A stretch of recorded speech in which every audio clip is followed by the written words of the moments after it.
कहानी की शुरुआत होती है चाचा चौधरी और साबू के डिस्कशन से, जहां चाचा चौधरी साबू को कुछ अद्भुत बातें बताते हैं। चाचा चौधरी कुछ इंडिया की हिस्ट्री के बारे में बताते हैं, जहां काफ़ी अच्छे अच्छे आविष्कार हो चुके हैं। चाचा चौधरी साबू को पुष्पक वाहन के बारे में बताते हैं, जो रावण के पास था, वो उड़ता था। वो एक अद्भुत आविष्कार था इंडिया का। तथा दूसरा अग्निबाण, जो कि पहले ही आविष्कार हो चुका है, आज के ज़माने में मिसाइल के नाम पे जाना जाता है। चाचा चौधरी साबू को बताते हैं इंडिया में अभी भी काफ़ी अच्छे अच्छे साइंटिस्ट मौजूद हैं, जो कि इंडिया का नाम रोशन करते हैं। उनमें से एक चक्रमाचार्य के बारे में बताते हैं, जो कि आज भी जिंदा हैं, काफ़ी अच्छे साइंटिस्ट हैं। साबू चाचा चौधरी से चक्रमाचार्य के मिलने की रिक्वेस्ट करता है। चाचा चौधरी साबू को चक्रमाचार्य के पास लेके जाते हैं। चक्रमाचार्य एक महान साइंटिस्ट है, जो पिछले 6 महीनों से काफ़ी अद्भुत खोज में लगा हुआ है। वो पिछले 6 महीनों से हिमालयों की घाटी में घूम रहा था, जहाँ पर उसने काफ़ी अच्छी अच्छी चीज़ें खोज कर एक अद्भुत आविष्कार किया। चक्रमाचार्य चाचा चौधरी को बताता है उन्होंने एक अद्भुत आविष्कार किया है, जो कि पूरी दुनिया को हिला के रख देगा। चाचा चौधरी के रिक्वेस्ट करने पर चक्रमाचार्य उनको बताता है कि मैं आपको अपने एक आविष्कार के बारे में बताना जा रहा हूँ। चक्रमाचार्य पास बड़ी बोतल को उठाते हैं और अपनी बिल्ली के प्याले में डाल देते हैं। तभी चाचा चौधरी को देखने के लिए कहते हैं। बिल्ली प्याला पीती है और पीते के साथ 5 गुना बड़ी हो जाती है। ये देख के चाचा चौधरी और साबू हैरान रह जाते हैं। तभी चक्रमाचार्य अपने पीछे से एक बंदूक लेके आते हैं।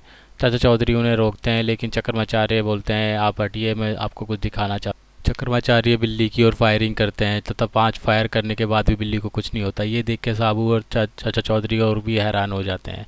तभी चक्रमाचार्य बोलता है मैं आपको और भी कुछ दिखाना चाहता हूँ। वो बिल्ली को लेके बाहर रेलवे ट्रैक पर चले जाते हैं, तो और बिल्ली को रेलवे ट्रैक पर बांध देते हैं।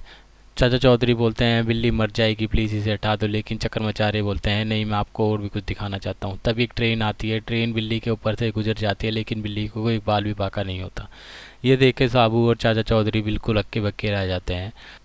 ये सब कुछ देखने के बाद चाचा चौधरी और साबू और चक्रमाचार्य वापस बिल्ली को लेके आ जाते हैं घर पर। तभी चक्रमाचार्य एक दूसरी दवा निकालते हैं और बिल्ली के प्याले में डाल देते हैं। बिल्ली वो दवा पीती है तो अपने नॉर्मल साइज़ में आ जाती है। चाचा चौधरी चक्रमाचार्य को शाबाशी देते हुए चिंता व्यक्त करते हैं। चाचा चौधरी बोलते हैं ये आपने आविष्कार तो काफ़ी अच्छा किया है, लेकिन ये आविष्कार मानवता के लिए एक श्राप भी हो सकता है। अगर ये आविष्कार किसी बुरे हाथों में या गलत हाथों में पड़ गया तो मानवता खतरे में आ सकती है। ये सोच के चक्रमाचार्य भी सोचते हैं हाँ हो सकता है किसी गलत हाथों में पड़ जाए, तो चक्रमाचार्य इस दवा पर एक जहर का चिट लगा देते हैं, यही सोच के कि कोई भी बुरा आदमी एक जहर नहीं पिएगा, क्योंकि वो जहर पिएगा तो फिर वो मरने के लायक ही होगा। चिट लगाकर चाचा चौधरी और साबू अपने घर चले जाते हैं। वहीं पास में एक पुलिस का खबरी पुलिस के पास आता है और बताता है साहब मैंने राका को पास ही के मुन्नी भाई कोठे पे देखा है। राका एक खूंखार डाकू है, जिसने पूरे गांव में दहशत फैला रखी है। उसके दूर दूर तक किस्से सुनाए जाते हैं। तभी पुलिस राका को पकड़ने के लिए निकल जाती है और मुन्नी बाई के कोठे पे पहुंच जाती है। पुलिस को आता देख राका को खबर पड़ जाती है कि पुलिस आ रही है, और राका भागने में वहां से कामयाब हो जाता है अपने घोड़े के जरिए। पुलिस राका का पीछा करती है और राका के पीछे पीछे गोली फायरिंग करते हुए चलती है। उनमें से एक गोली राका के घोड़े के पैर पे लग जाती है और घोड़ा वहीं घायल हो जाता है। इसी बीच राका को पैदल उतर के जाना होता है। राका भागते भागते जाता है और चक्रमाचार्य के घर पे खिड़की के जरिए दाखिल हो जाता है और चक्रमाचार्य को धमकाते हुए बोलता है बुड्ढे साइड हो जा, नहीं तो मैं तुझे गोली मार दूंगा। पुलिस बाहर से अनाउंसमेंट करती है राका अपने आप को मेरे हवाले कर दो, नहीं तो हम तुम्हें गोलियों से भून देंगे, तुम्हें चारों तरफ से घेर लिया है। लेकिन राका मना करता है मैं तुम्हारे हवाले नहीं आऊँगा। तभी राका फायरिंग स्टार्ट कर देता है। तभी पुलिस की तरफ से भी फायरिंग स्टार्ट होती है। दोनों तरफ से फायरिंग होते होते राका की गोलियां ख़त्म हो जाती है। राका चिंतित हो जाता है, अब वो पकड़ा जाएगा। लेकिन राका इतनी जल्दी हार मारने वाले में से नहीं है। राका इधर उधर सोचता है। फिर राका के दिमाग में ख्याल आता है वो जिंदा नहीं पकड़ा जाएगा, चाहे कुछ भी हो जाए। पास पड़ी ऋषि को देख के राका खुश हो जाता है, जिस पे जहर लिखा हो। वो जहर देख के राका उस जहर को पीने के लिए आगे बढ़ता है। तभी जैसे ही राका जहर पीता है, चक्रमाचार्य उसे रोकता है, नहीं तुम ये जहर नहीं पी सकते। राका को गुस्सा आता है और चक्रमाचार्य को बंदूक की नोक से मारता है और चक्रमाचार्य वहीं घायल हो जाते हैं। चक्रमाचार्य सोचते हैं कि चाचा चौधरी सही कह रहे थे, मुझे ये दवा नष्ट कर देनी चाहिए थी, अब ये सच में एक बुरे हाथ में पड़ चुकी है। ये सोच के चक्रमाचार्य मर जाते हैं। दवा पीते ही राका अपने से 3 गुना बड़ा हो जाता है और पुलिस की ओर जाता है। तभी पुलिस सामने से फायरिंग करती है जो कि राका को लगती है, लेकिन राका को फायरिंग से कुछ भी असर नहीं होता। राका को समझने में देर नहीं लगती कि ये जो दवा पी है ये काफ़ी अद्भुत दवा है और अब पुलिस की गोलियां क्या, कोई भी उसकी बंदूक की गोलियां उसका कुछ भी नहीं कर सकती। और राका वहीं सभी पुलिस वाले को ढेर कर वहां से चला जाता है। वहीं चाचा चौधरी के घर फ़ोन आता है कि चाचा जी आप जल्दी से चक्रमाचार्य के घर आ जाइए, यहाँ पर एक अनर्थ हो गया है।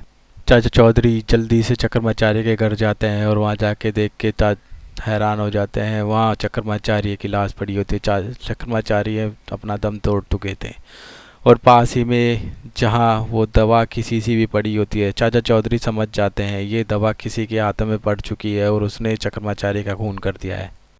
वहीं दूसरी जगह राका अपने गैंग के साथ इकट्ठा होकर मीटिंग करता है और बोलता है आज से हम छोटी मोटी चोरियों में कोई भी भाग नहीं लेंगे, आज से हम बड़ी चोरियां करेंगे। और राका का प्लान होता है बैंक को लूटने का। राका बैंक लूटने के लिए चल पड़ता है और राका वहाँ बैंक लूटने में कामयाब हो जाता है और जैसे ही बैंक लूट के अपने गिरोह के साथ बाहर निकलता है पुलिस उसका इंतज़ार करती है और राका उसे बोलती है अपने पैसे और खुद को हमारे हवाले कर दो, नहीं तो हम गोली से भून देंगे। लेकिन राका को पता है उसका गोली से कुछ भी नहीं होगा। तभी राका अपने साथी से बोलता है साथियों डरो मत और हमला कर दो। राका ये भूल जाता है कि सिर्फ वही अमर है, उसके साथी अमर नहीं है और दोनों तरफ से फायरिंग स्टार्ट हो जाती है। राका के सभी साथी मारे जाते हैं। ये देख के राका काफ़ी हैरान हो जाता है और फिर उसको बाद में समझ आता है ये मैंने बहुत गलत कर दिया, मेरे सारे साथी मारे गए। वो काफ़ी गुस्से में आग बबूला हो जाता है और सारे पुलिस वालों को मार गिराता है। तभी वह साथियों को एक वचन देता है कि मैं दुनिया में हाहाकार मचा दूंगा, खून की नदियाँ बहा दूंगा, मैं तुम्हारा बदला ज़रूर लूँगा साथियों। राका पैसों से बड़ा बैग उठाता है और वहाँ से चल देता है। पास ही में एक प्लेन खड़ा होता है जिसमें एक पायलट चढ़ रहा होता है। राका के दिमाग में एक आइडिया आता है क्यों ना वो पूरे दुनिया में जाके लोगों को मारे। तभी राका पायलट को पैसों की पेशकश करता है और पायलट मान जाता है।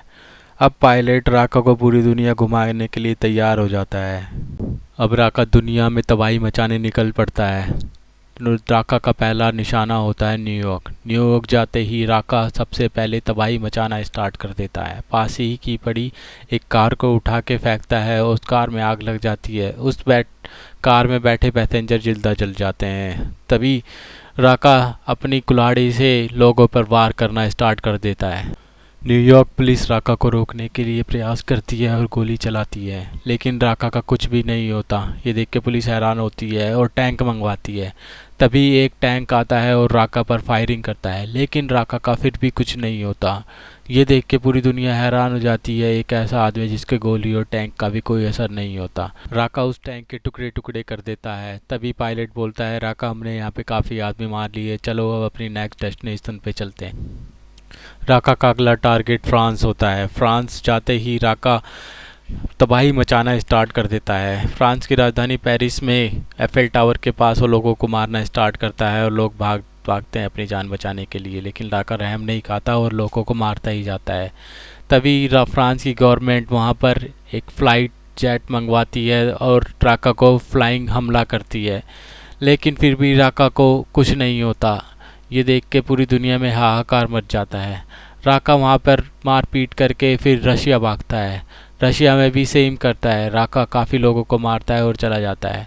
रशिया में भी काफ़ी लोग मारने के बाद पुलिस को कुछ समझ नहीं आता क्या करें। पुलिस आइडिया लगाती है इस बड़े आदमी को क्यों ना वीरान जगह बुलाकर और एक मिसाइल से हमला कर देते हैं, शायद तब ये मर जाए। ट्रक वाला राका के सामने रुकता है। राका बोलता है क्या तुम्हें डर नहीं लगता मुझसे?